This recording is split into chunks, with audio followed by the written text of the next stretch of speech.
Hello అండి, నేను Sandhya. Welcome to my channel learn with Sandhya. ఈరోజు నేను గుజరాతీ స్పెషల్ రెసిపీ థేప్లా చేస్తున్నాను. మేథీ థేప్లా చాలా హెల్దీ రెసిపీ అండి. ఈ థేప్లాలో చాలా రకాల పిండిలు వాడతారండి. నేను మనకి ఇంట్లో ఈజీగా అవైలబుల్గా ఉండే ఇంగ్రీడియంట్స్తో మేథీ థేప్లా చేస్తున్నాను. ఫ్రెండ్స్, ఇంకా ఎవరైనా ఛానల్ని సబ్స్క్రైబ్ చేసి ఉండకపోతే వెంటనే సబ్స్క్రైబ్ చేసుకొని రెసిపీ అప్డేట్స్ కోసం బెల్ ఐకాన్ని ప్రెస్ చేయండి. హాఫ్ కప్ నేను మెంతి ఆకు తీసుకున్నానండి. ఆకుని చిన్న ముక్కలుగా ఇలా కట్ చేసి తీసుకున్నాను. 1 కప్పు గోధుమ పిండి, 2 టేబుల్ స్పూన్లు శనగపిండి. ఫస్ట్ మనం ఇక్కడ పిండిని కలుపుకుందామండి.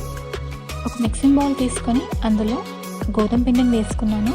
2 టేబుల్ స్పూన్ల శనగపిండి, సరిపడా ఉప్పు, సరిపడా కారం, కొద్దిగా పసుపు, కొద్దిగా గరం మసాలా, కట్ చేసుకున్న మెంతి ఆకు, కొద్దిగా పెరుగు.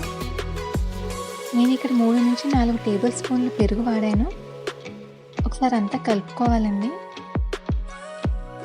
చూసుకొని ఒకవేళ అవసరం అనిపిస్తే కనుక కొద్దిగా నీళ్ళు వేసుకొని కలుపుకోండి.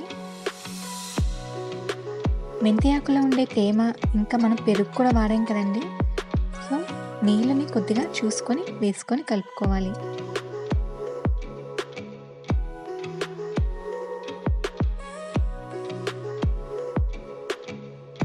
చపాతీ పిండిలాగా ఇలా కలుపుకొని ఒక అరగంట పాటు నాననివ్వాలి.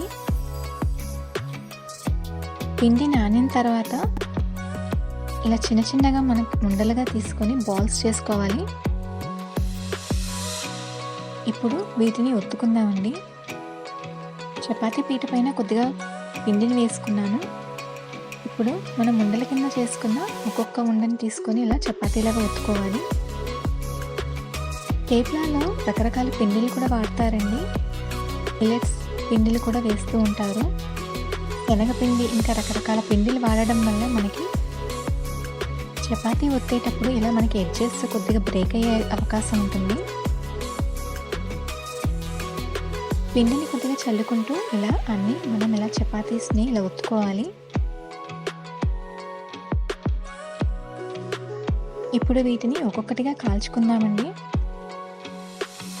స్టవ్ పైన ఒక ప్యాన్ పెట్టుకున్నాను. ప్యాన్ వేడెక్కిందండి.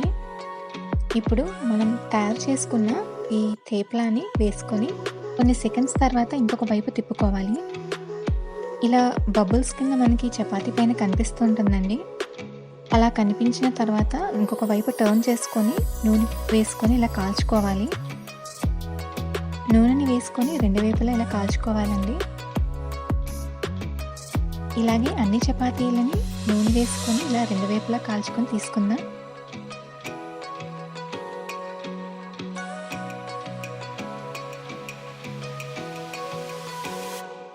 థేప్లా రెడీ అయిపోయిందండి. ఒకవేళ కనుక మీరు మర్నాడు వరకు ఇవి స్టోర్ చేసుకోవాలనుకుంటే పెరుగుని స్కిప్ చేసి మామూలుగా నీళ్ళతోనే కలుపుకోండి. చాలా టేస్టీగా ఉంటాయండి. సెపరేట్గా కర్రీ కూడా అవసరం లేదు.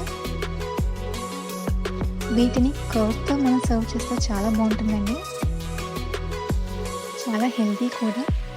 ఇంకా హెల్దీగా చేసుకోవాలనుకుంటే మిల్లెట్స్ని కూడా ఇలా పిండి కింద వేసుకొని కలుపుకోండి. మెంతి ఆకుని కొద్దిగా ఎక్కువ కూడా వేసుకోవచ్చండి.